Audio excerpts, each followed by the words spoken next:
Ah, the memories of that classic TV series from 1976. It's like taking a trip down memory lane with old friends.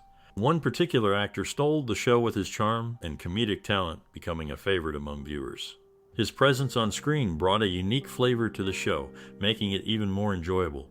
As we dive into the episodes, get ready for a roller coaster of emotions. This series promises funny, shocking, and even heart-wrenching moments that will keep you glued to your screen. It touches on relatable themes, capturing the essence of growing up in the 70s. And there are plenty of surprising facts about the show's production that will keep you entertained. Share your fondest memories or personal experiences related to the series in the comments below. Your stories add to the nostalgia, and we'd love to hear them. Get ready for an entertaining ride through the world of this beloved TV show, where laughter, friendship, and life lessons converge. Stay tuned for more updates, and remember to hit that subscribe button. Keep those memories alive in the comments section. In the energetic world of entertainment during the mid-1970s, a television show emerged that left a lasting impression on the world of sitcoms. Led by a young and diverse cast, the series followed the lives of a group of friends in a lively urban neighborhood as they tackled the challenges of growing up. Viewers were drawn into the relatable stories that unfolded, exploring themes of friendship, family, and adolescence against the backdrop of a changing world. This show became more than just a sitcom. It reflected the cultural landscape of its time with its blend of humor and genuine moments. Through its storytelling, it provided insight into society while keeping audiences entertained. The characters' experiences struck a chord with viewers, making the show a beloved part of television history. In the realm of sitcoms, this series stood out as a pioneering example that paved the way for future shows to explore diverse narratives and capture the essence of the human experience. Its influence continues to be felt today, making it a significant contribution to the world of television. Set in the Watts neighborhood of southern Los Angeles, three main characters reside on Central Avenue. Fred Silverman, the president of ABC Television in 1976, enlisted Saul Turteltaub and Bernie Orenstein to adapt Eric Monte's 1975 film Cooley High into a sitcom. Initially mirroring the film's tone, Silverman requested a more family-friendly approach. Thus, What's Happening was born. Ernest Thomas, who played Raj, sported non-prescription glasses unlike his character. Fred Berry and Ernest Thomas, cast members of the television series, took a stand during the second season, demanding better compensation and improved dressing rooms. Their requests were granted. Post the third season, Berry and Thomas, alongside Haywood Nelson, orchestrated another walkout, pushing for increased pay. Despite the show holding the 29th spot in the 1978-79 season rankings, ABC opted to cancel it rather than negotiate their demands. This series marked the second collaboration between Bud Yorkin and Norman Lear post their partnership.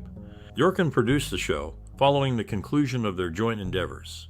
Ernest Thomas, who portrayed Raj on the series, adopted non-prescription glasses for the role, although he doesn't wear glasses in real life.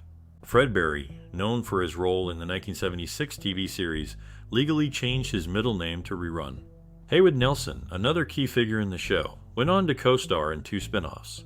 Notably, he was part of What's Happening Now, a spin-off from the original series, and earlier appeared in a Sanford and Son spin-off called Grady, playing Whitman Mayo's grandson. Remarkably, What's Happening holds the distinction of being the first sitcom centered around black teenagers. It stands out as one of the very few in its category to break into the Nielsen Top 30 ratings during its original broadcast. This series laid the groundwork for future shows featuring black youth, making a significant impact during its time on the air. It remains a unique entry in television history, breaking new ground and earning its place in the industry.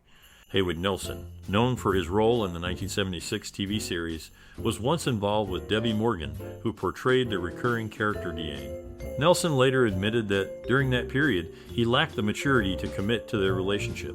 In the initial production phase, the first 4 summer series episodes were initially labeled under the working title Central Avenue. It wasn't until later that the show adopted the familiar name What's Happening. The series faced legal complications when Eric Monte, the alleged creator, sued the producers. Monte claimed he didn't receive proper credit and insisted on a promised producer acknowledgement. The dispute concluded with an out-of-court settlement, leaving the matter resolved. In the world of entertainment, some stories behind the scenes are as captivating as what unfolds on screen.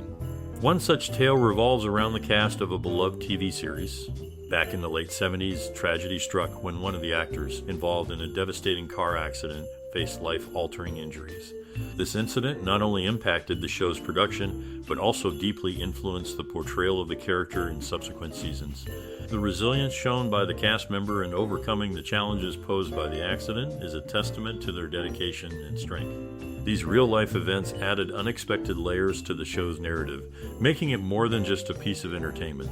It became a story of perseverance and triumph in the face of adversity. Truly, sometimes reality can shape fiction in the most profound ways. In this TV series, Haywood Nelson was the only actor to appear in every single episode. Ernest Thomas and Danielle Spencer are credited for the same number of episodes as Nelson, but they each had at least one episode they were credited for, but were not actually in. According to writer Eric Monti, ABC had originally planned to do a TV version of Cooley High. After a poorly received pilot, ABC retooled it completely, and this show was the Risu Lieutenant. Although they played high school juniors in the first season, Ernest Thomas was 27 and Fred Barry was 25. Only 16-year-old Haywood Nelson was of high school age. In the heart of the TV comedy scene, one actor stood out for his unwavering dedication. He remained a constant presence throughout every episode of the beloved sitcom, commuting from his home to the bustling city where the show was filmed. Amidst the laughter and bonds formed on set, he found himself drawn to a fellow cast member. His feelings for her were a secret, adding a layer of complexity to their on-screen chemistry. Not limited to his co-star, his time on set also involved playful exchanges with another vibrant cast member. Their banter added an extra spark to the behind-the-scenes dynamics. Throughout his journey on the show, his personal experiences intertwined with the storyline, contributing to its lasting impact. As each episode concluded, his story became a memorable part of television history, crafted with humor and heart. In one episode, the youth group Bubblin' Brown Sugar made an appearance, but few know that it was originally an off-Broadway show featuring both black and white performers.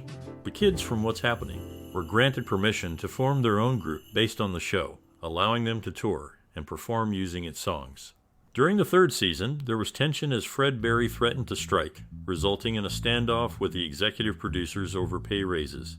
Ernest Thomas supported Barry, leading to the series being canceled rather than meeting their demands. Barry later struck again during the reboot series, but this time Thomas didn't join, resulting in Barry being written out. Interestingly, most of the lead characters on the show shared names with the actors portraying them, except for Danielle Spencer. In the beginning, the character that later became Rerun was first thought of as a skinny white kid.